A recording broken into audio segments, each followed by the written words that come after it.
volta, esse é mais um TBT da televisão aqui no Observatório da Televisão. Nesta semana, relembrando os 15 anos de uma das novelas de maior sucesso da história da televisão brasileira, o maior dos sucessos da década de 2000 e que amanhã, dia 28 de junho, completa 15 anos da sua estreia. Pois é, passou rápido, né? Senhora do Destino, de Aguinaldo Silva.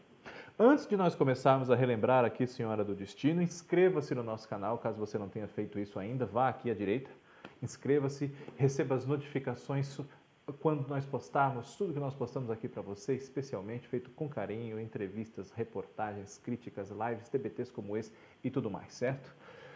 Senhora do Destino, inicialmente se chamaria Dinastia. Foi um nome divulgado pela imprensa durante muito tempo e era uma investida de Aguinaldo Silva para mostrar que ele sabia fazer novelas diferentes do gênero que ele vinha fazendo nos anos anteriores, que eram novelas regionais, em cidades fictícias do Nordeste, com as suas tramas pitorescas, realismo fantástico, esse tipo de coisa, né? Tieta, Fera Ferida, Pedra sobre Pedra, A Indomada, Porto dos Milagres, que foi a sua novela imediatamente anterior à Senhora do Destino e que atualmente está sendo reprisada pelo canal Viva, né?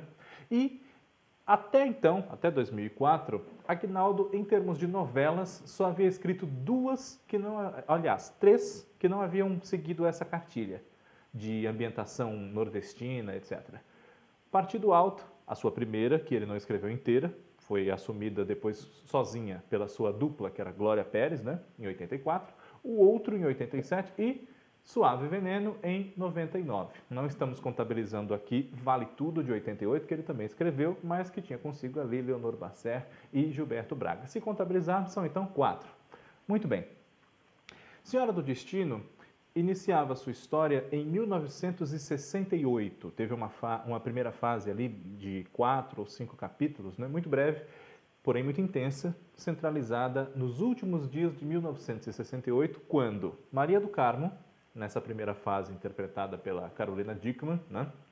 Ela deixa a sua cidade do interior de Pernambuco, Belém de São Francisco, para ir ao Rio de Janeiro encontrar o seu marido, que a deixou lá com os 5 filhos pequenos, né? Ele a deixou lá na promessa de arrumar um emprego, melhorar as condições de vida e então levar a família para lá. Um ledo engano, né? Porque ele havia simplesmente esquecido, formado outra família e tudo, e ela ainda não sabia disso, resolveu ir atrás do marido no Rio e contava para isso com a ajuda de um irmão seu, o Sebastião, que era interpretado pelo Luiz Carlos Vasconcelos, recentemente esteve no ar aí, novamente por poucos capítulos também, né?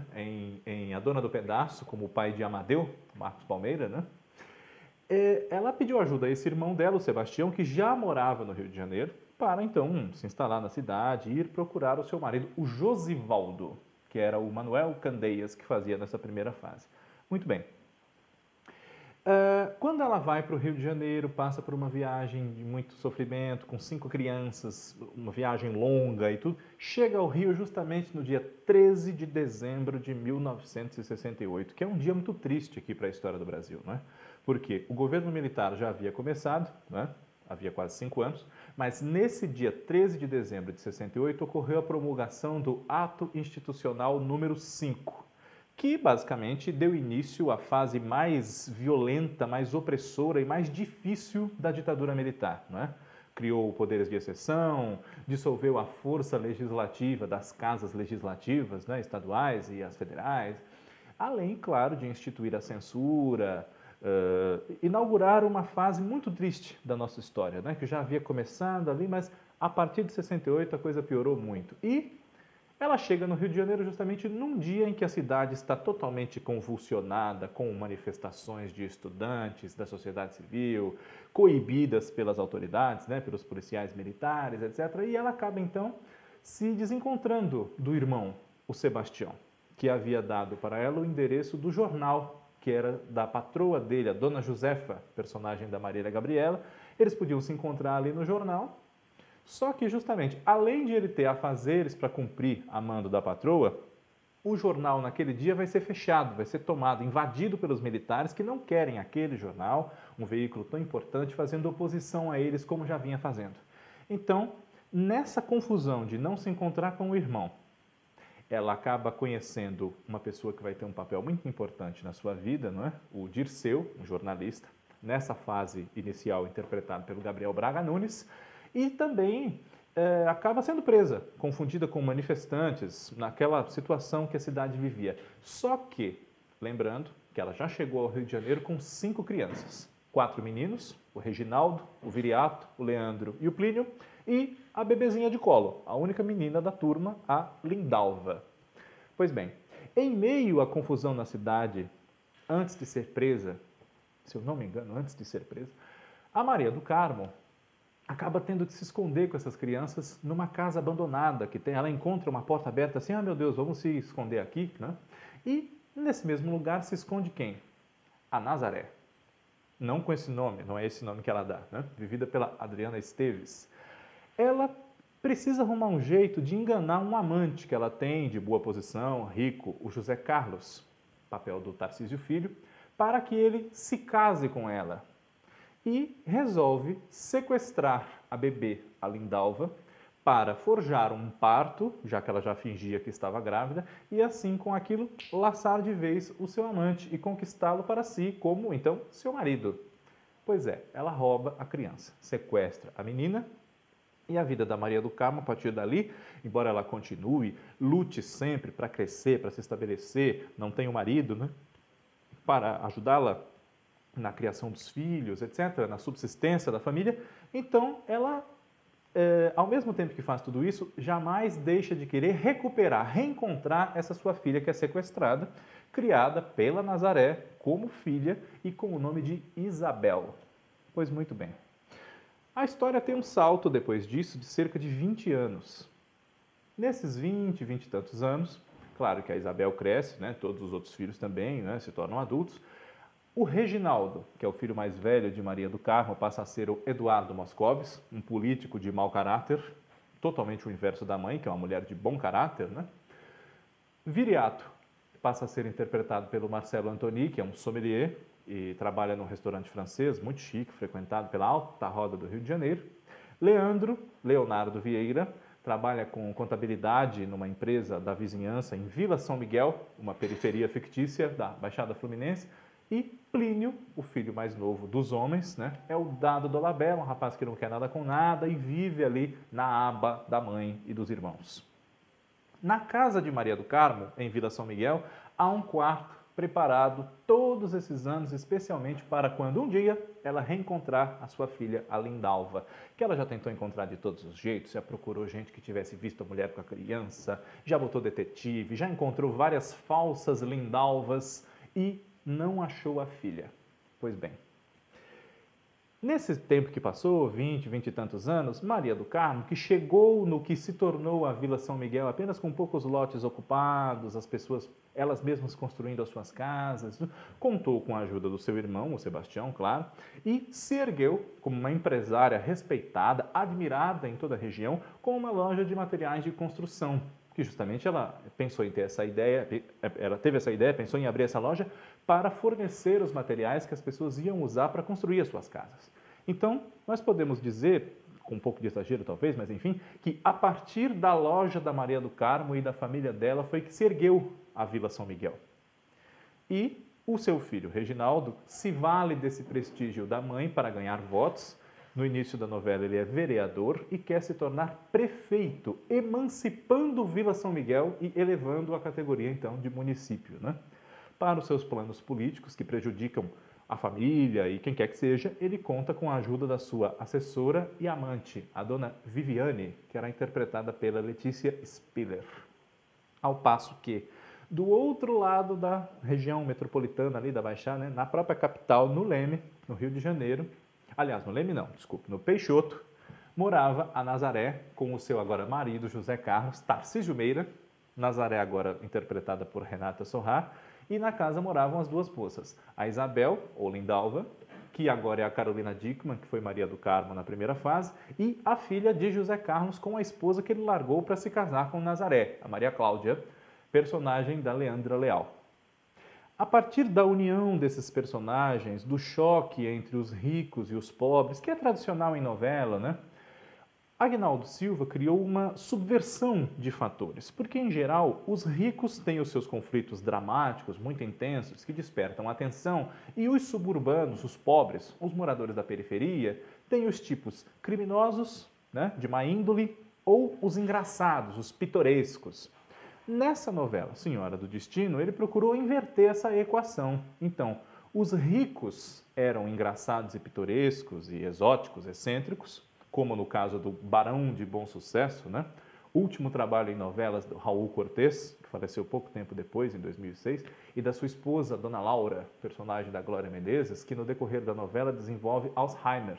Então, esse passa a ser um tema também tratado pela história, né? Como as pessoas próximas a Dona Laura passaram a lidar com aquela situação, dela enfrentar o mal de Alzheimer e chegar a um ponto que não reconhece até as pessoas em volta dela, né? Enfim. Em Senhora do Destino, Aguinaldo Silva teve essa ideia de subverter a ordem da telenovela e que foi feliz, né? O resultado foi muito interessante, mas houve um ruído na adequação desses elementos subvertidos. Por quê? Porque se nós temos, na primeira fase, em 1968, uma bebê de colo, que adulta é a Carolina Dickmann, você depreende o quê? Que essa novela se passa no início dos anos 90. A primeira metade da década de 90. Só que Senhora do Destino acabou se passando ali num universo paralelo que a gente não tem como identificar, não tem como precisar em que ano era, em que ano eles estavam na segunda fase. Falamos há pouco de Dirceu de Castro, né? Dirceu de Castro era um jornalista que conheceu Maria do Carmo em 1968, eles ficaram presos até na mesma prisão, né? Ela confundida com manifestante e ele por resistir à tomada pelos militares do jornal onde ele trabalhava, né? Iniciou-se aí um caso de amor que percorreu esses anos todos sem maiores percalços, mas ele tinha um grande rival na conquista do coração da Maria do Carmo, que era o Giovanni Improta, personagem do José Wilker, um dos personagens mais memoráveis da novela, era uma das grandes atrações da novela, um desempenho muito interessante do Wilker que, a partir do bordão dele, o fenomenal, e das frases que ele dizia de maneira errada, né, como a malas que vem de trem e coisas assim, né? O Giovanni Improta era uma espécie de mistura de elementos de personagens que nós havíamos visto em outras novelas do Dias Gomes, né? Roque Santeiro, o Senhorzinho Malta, o Tucão de Bandeira 2 e também o Tony Carrado de Mandala. São personagens de pouca instrução, que põem os pés pelas mãos assim quando vão querer fazer citações, né? Demonstrar uma erudição que eles, na maior parte das vezes, não têm ou têm em pouca medida, né? Tony Carrado tem a frase conhecida, né, que é depois da tempestade sempre vem a ambulância. Enfim, Giovanni Improta era uma pessoa alegre, de alto astral, mas que todo mundo temia, porque conhecia muito bem o seu passado de bandido, de pessoa perigosa, capaz de praticamente qualquer coisa, embora ele quisesse afastar essa sombra que havia sobre ele de bandido perigoso, né, de contraventor, e dizia sempre estar totalmente dentro da legalidade, não dever nada nem à polícia nem ao fisco. Né? Nosso Wilker dizia que não devia nada nem à polícia nem ao fisco. Pois bem, Senhora do Destino merece ser lembrada nessa semana não só pelos seus 15 anos, mas também porque se nós formos pegar, embora a Dona do Pedaço vá completar nessa semana só 30 capítulos, né? Ela estreou recentemente, há alguns pontos em comum, não nas novelas em si, mas nas suas personagens centrais, que dão nomes a essas novelas, né? A Senhora do Destino, Maria do Carmo, Susana Vieira, e a Dona do Pedaço, a Maria da Paz, Juliana Paz, né? Falamos há pouco, né, dos atores, vamos dizer assim, centrais, né, que defendem os personagens que conduzem a história ali de Senhora do Destino. Realmente um grande destaque para esse núcleo do Barão de Bom Sucesso, né, que tinha, além do Raul Cortez e da Glória Menezes, uma relação muito estreita com a Baixada, com a Vila São Miguel. Por quê? O motorista deles era o Sebastião, agora na segunda fase vivido pelo Nelson Xavier, o irmão da Maria do Carmo, que passou a ser motorista do Barão e da sua família depois que a patroa, a Dona Josefa, foi obrigada a se exilar, ir embora do Brasil, ameaçada pelos militares, né, de acontecer coisa pior do que perder o seu jornal que fazia oposição ao governo. Né? O Sebastião, irmão da Maria do Carmo, muito que bem. Duda, filha de Leonardo, o Wolf Maia, que era o filho do Barão, e depois nós descobrimos que não é o filho do Barão, né? No grande Royal Street Flash da trama da novela, porque Ele que era muito soberbo, não queria se misturar com gente pobre, etc e tal, achava que o namorado da filha, a Duda Débora Falabella, o Viriato, tinha um nome de pobre, um nome feio, como é que eu vou ter um genro chamado Viriato, que é sommelier no restaurante, etc e tal. Casado com uma mulher fútil, que não estava nem aí para a hora do Brasil, Gisela, papel da Ângela Vieira, né? No decorrer da história, nós descobrimos que Leonardo, tão cheio de soberba, era filho do mordomo da casa, o Alfred, personagem do Ítalo Rossi, né? Além deles, muitos destaques. Um grande destaque da novela que correu o mundo, né? É a Nazaré. Porque a Nazaré, além de ela ser uma vilã de desenho animado, que arma contra as pessoas, mas acaba ela mesma se ferrando com as suas armações, né? Nem sempre ela tinha sucesso.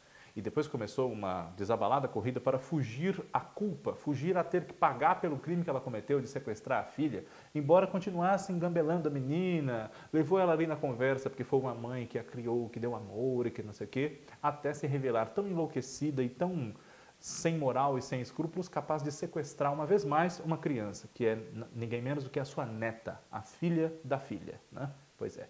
O desfecho, que é muito marcante, né? Quem viu nas 3 ocasiões em que a novela já foi exibida, com certeza se recorda.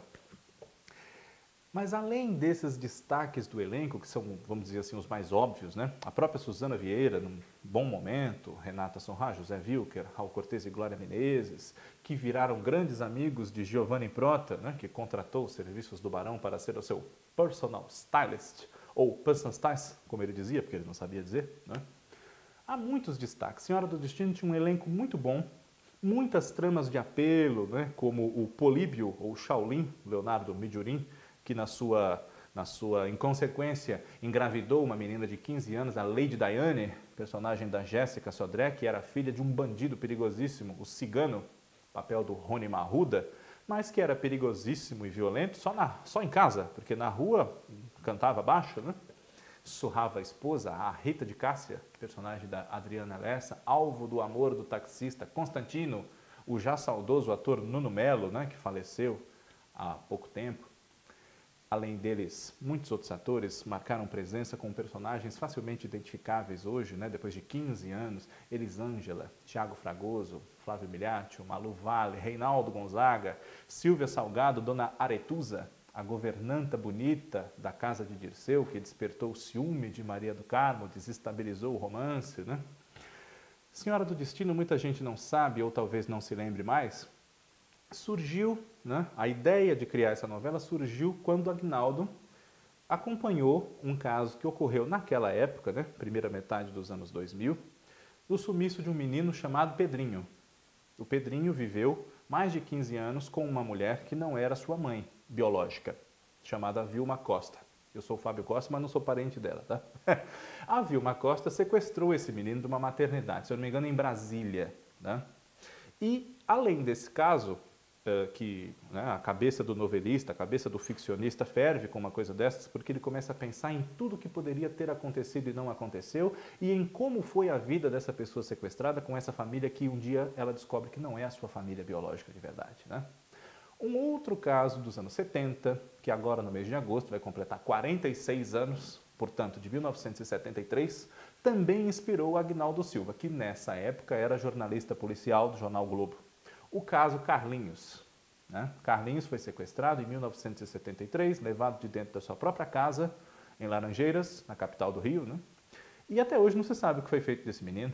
Muitos Carlinhos apareceram, a mãe chegou até a reconhecer alguns deles, a dona Maria da Conceição, né? A vida da família foi completamente devassada, desarmonizou-se tudo, os pais se separaram, os irmãos são traumatizados com a história, embora hoje os que estejam vivos, não sei se todos, já andam aí pela casa dos 60 anos, todos, né, 50, 60 anos. É uma coisa muito traumática e ficou na lembrança, né? Marcou o imaginário do Brasil, a crônica policial brasileira, e Aguinaldo, bom jornalista policial que era e bom ficcionista que se revelou depois, aproveitou elementos dessas duas histórias e criou muito em cima com seus colaboradores, né? E desenvolveu então Senhora do Destino, que foi uma novela muito marcante, como eu disse há pouco, o maior sucesso dos anos 2000.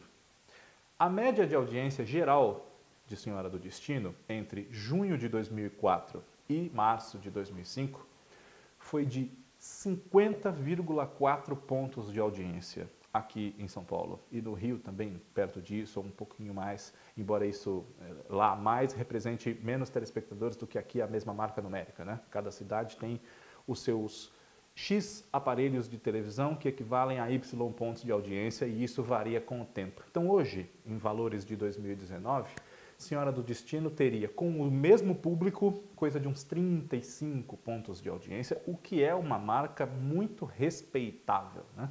Na realidade da televisão aberta de hoje, um programa que dá 30 pontos de audiência é o que há 20 anos dava 50, né? Dava 50 e tantos e tal. Se nós analisarmos os números, chegamos a essa conclusão e continuaria, obviamente, sendo um grande sucesso, né?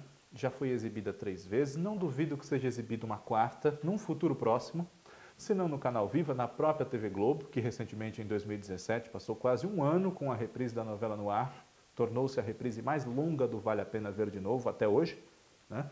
Desbancando outras aí, colegas, o Clone, Plumas e Paetês, né, que tinham essa marca de reprises mais longas. E é uma novela que marcou a sua geração. Depois dela, o autor retomou essa proposta de histórias urbanas com uma mão pesada para uma conexão com os dias de hoje, em Duas Caras, Império, né? Outras novelas. Mas nenhuma delas provocou a catarse coletiva do público que Senhora do Destino provocou. Foram todas muito vistas, mas Senhora do Destino realmente entrou para o coração do público, embora haja muitas reservas de parte desse mesmo público em relação a ela, como acontece com os grandes sucessos, né? Na próxima semana nós estaremos de volta. Deixo a você novamente o convite para se inscrever aqui no nosso canal e receber as notificações sobre tudo que trazemos especialmente para você. Um abraço.